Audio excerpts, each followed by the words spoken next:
I am vengeance. I am the night. I am. Back, man. Ha ha ha. Oh, man. I know what you're thinking.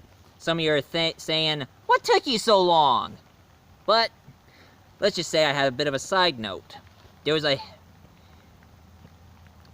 like 20 below zero outside. So I had to keep myself warm and couldn't go outside for another review. But now, the weather's getting better, although you can tell from the background it's raining. But, oh heck, the show, like they say, the show must go on! For rain or shine, from sleet to sweet, the show must go on! And boy, do I have a review for you folks this time. Ladies and gentlemen, I'm going to review a DC superhero.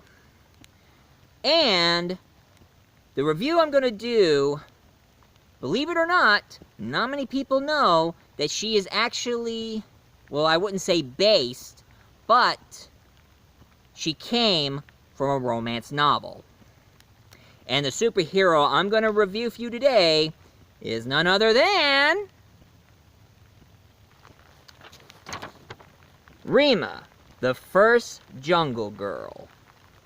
Now, I know some of you are saying, I never heard of her before. And how she came from a romance novel? Well, she has a lot of history, and I like to tell you folks. And it all started from Green Mansion, written by W.H. Hudson.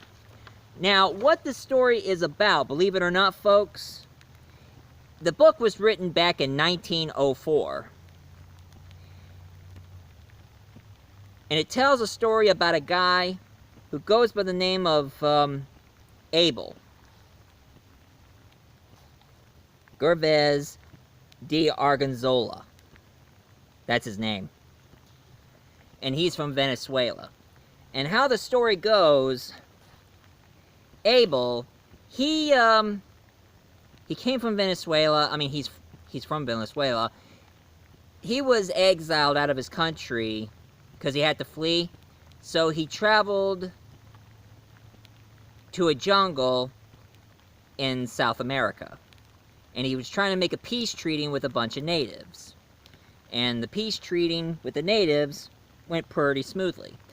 Until they told him that the jungle has been ruled by a being who is called the Daughter of Didi. But of course he went into the jungle anyway, ignoring the natives, and therefore met Rima. And he fell completely in love with her. And her story, turns out, there is an old man who goes by the name of Nuffalo. Nuffalo, now he was a former bandit who ended up in the jungle, and met Rima's mother while she was pregnant and in labor. So he helped her give birth, and sadly, the mother passed away, and decided to raise Rima as a granddaughter to him. And of course, there's a cabin in the woods. And also another thing not many people know, that the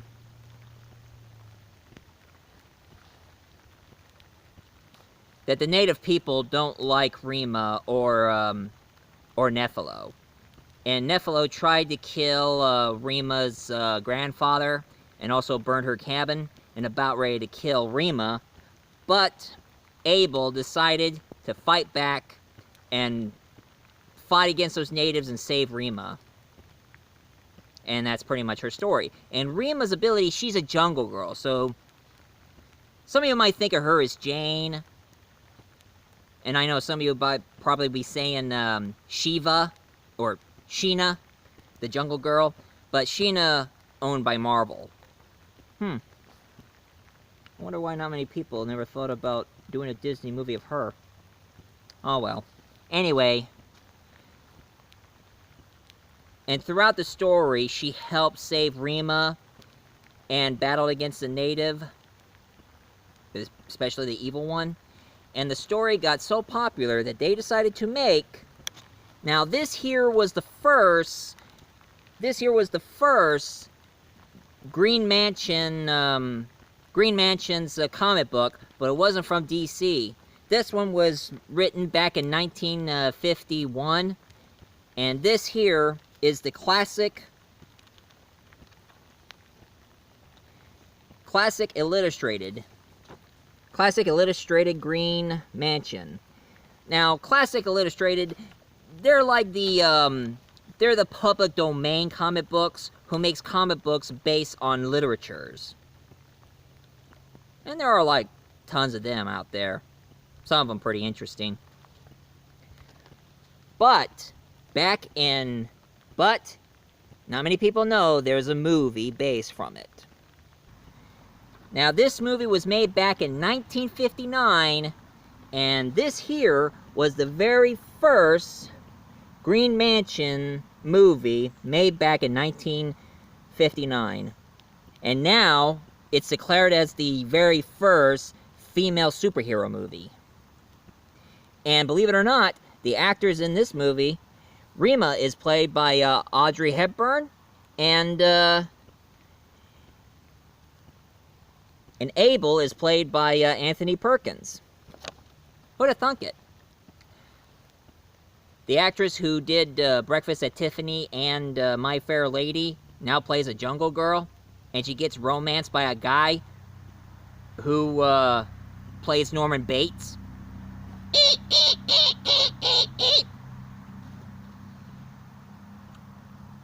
Alfred Hitchcock presents. Okay, my Alfred Hitchcock is bad. Sorry. Sorry, folks.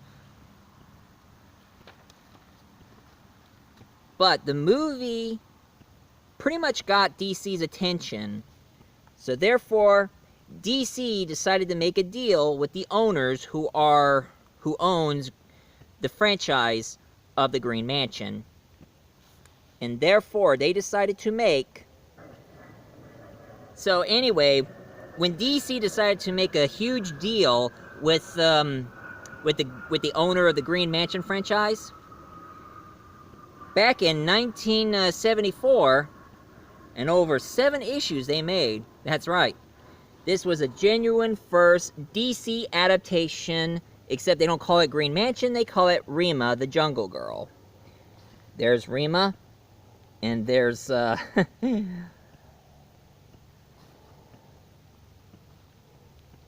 Abel. You know, there was a story where there was a snake who was friends with Rima and then bitten Abel. But she helped him by getting the venom off of him. Imagine that. And then all of a sudden, back in 1977 and 1980 actually, Hanna-Barbera, the company who makes the Justice Friends, they decided to have Rima appear in the Justice Friends. And that's what Rima looks like now, teaming up with Wonder Woman. Now, this is one of the episodes. Rima appeared in 3 episodes in the Justice Friend. She appeared in Fire, The River of Doom, and Return of Atlantis. So I guess in the River of Doom, she teams up with Wonder Woman.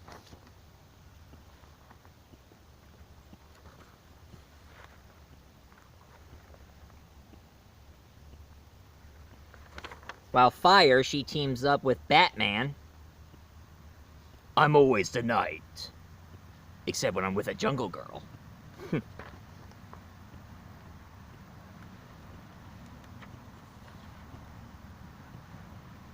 And I bet she teams up with Aquaman, the fish out of water superhero,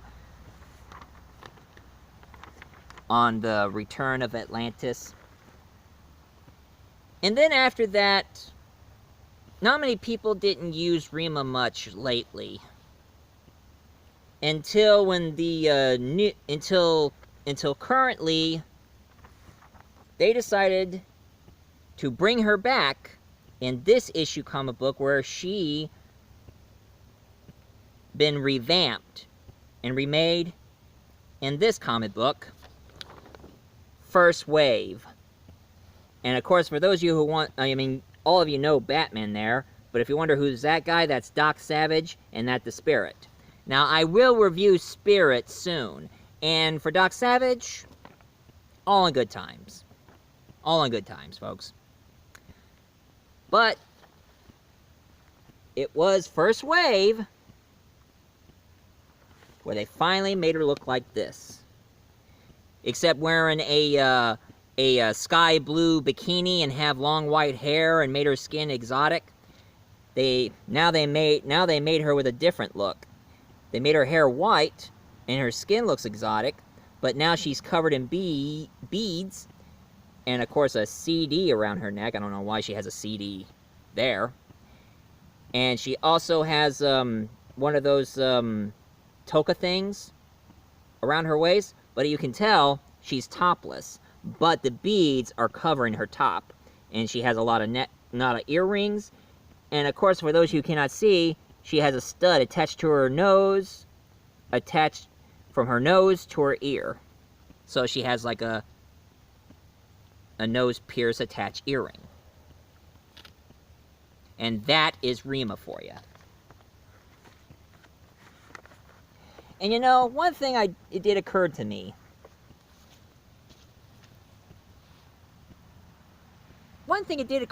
It kind of made a lot of sense. I'm reviewing a jungle superhero, and look around here. Where I live, it's like a jungle, isn't it? Of course, the only animals I come encounter is a bunch of deers and raccoons. And one time I did met a possum once. A possum, I mean. But mostly turtles and snails and snakes. A couple of spiders, but ugh. So you would be asking yourself, am I a jungle boy? Let's see. Oh!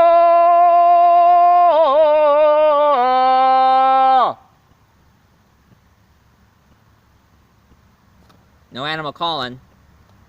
So, I'm not the one. But, for those of you who likes my Rima review, please leave a comment down below, hit like and subscribe.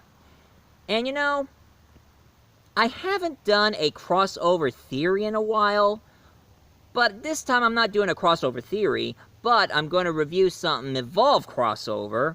I'm going to be talking about crossovers in video games.